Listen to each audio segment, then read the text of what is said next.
When talking about linear and angular speed, we're going to continue to look at this unit circle that we have. But we're looking at it in two very different ways. The first way is with regard to the linear speed. So you guys are familiar with the formula that distance is equal to rate times time. Well, rate is what we consider our speed. So if I solve for rate, that means I'm dividing by time on both sides.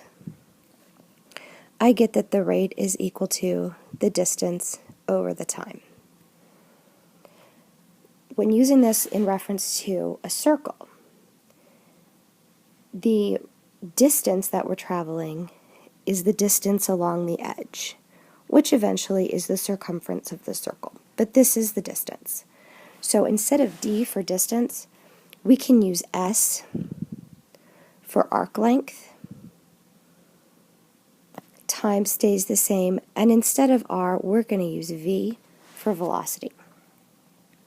Now the other component that we are looking at is actually a little bit harder to demonstrate, but it's actually the way that this angle moves. So this terminal side of the angle, the way that it rotates, and how many radians it rotates through over some unit of time. Think of it as how quickly the hands of a clock are spinning. We call that the angular speed. Angular speed is referenced with this, it's called omega, and it is the angle in radians divided by time. And just remember that omega, or theta, has to be in radians. So one of these is the actual distance around the edge of the circle, and the other is the way that these angles rotate and how quickly they spin. So the formulas that were given, particularly for linear speed, that formula is v is equal to s over t. Now we know some things. We know that the formula for arc length is r theta.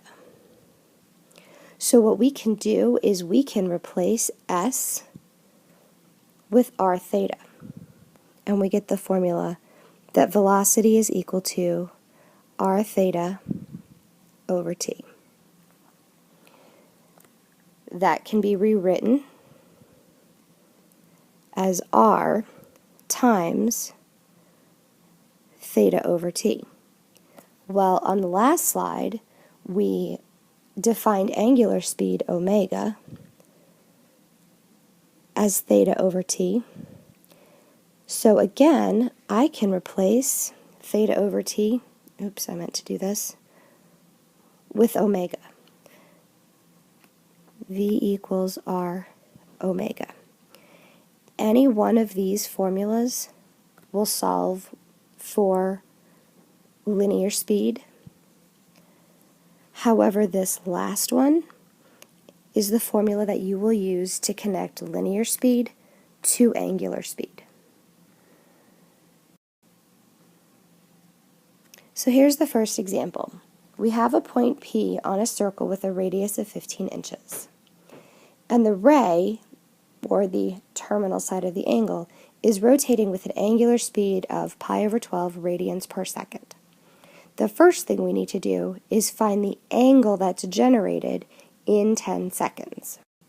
This problem is pretty straightforward. We go through pi over 12 in 1 second, so if I have 10 seconds, I would multiply that by 10, and that would give me 10 pi over 12, which I would then reduce to be 5 pi over 6. The next part of this asks for the distance traveled. Well, remember we said that the distance traveled is really what's along the edge of the circle, so that's just an arc length. So we can use the arc length formula, s equals r theta. R in this case is 15, and because we're looking for the theta in 10 seconds, we calculated that here. So that will be 15 times 5 pi over 6. I can simplify this. 3 goes into 6 twice and goes here 5 times. So what that gives me is S is equal to 25 pi over 2. The last part asks specifically for the linear speed in inches per second. There are actually a couple of ways that you could approach this particular problem. The way that I would approach this is by using the information in my initial statement here, and I would use V is equal to R omega. The radius is 15, and omega, the angular speed, is pi over 12.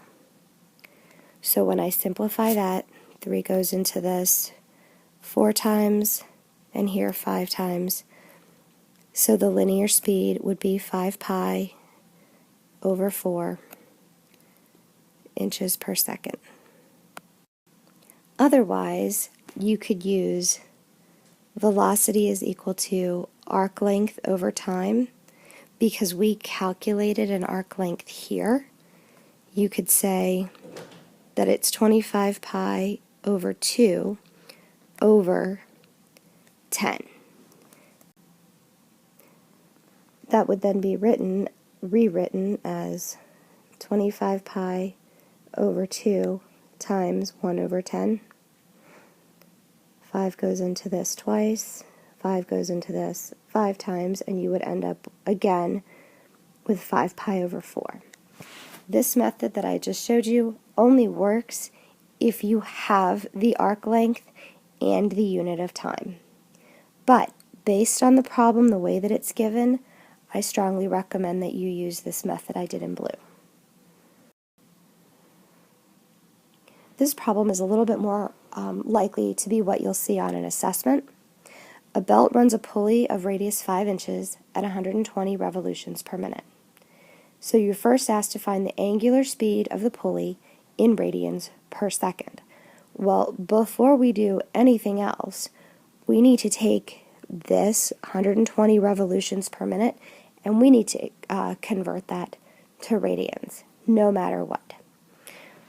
So we say 120 revolutions in 1 minute.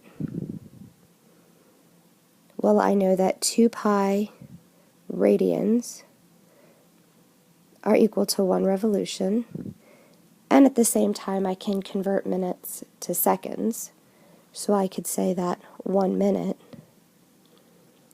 is equal to 60 seconds, and when I start canceling, I'm left with radians per second. I can simplify this. 60 goes into this once and into this twice. So this leaves me with 4 pi radians per second. Even if you are not asked to complete this step, you must complete this step if you are given an angular speed in revolutions per minute. Now, we have to find the linear speed in inches per second. If I look at what I have a radius, which is r, and I have an angular speed, which is omega. So I am going to use the formula V equals r omega, which means I've got 5 times 4 pi. That simplifies to 20 pi inches per second. So we can say that the linear speed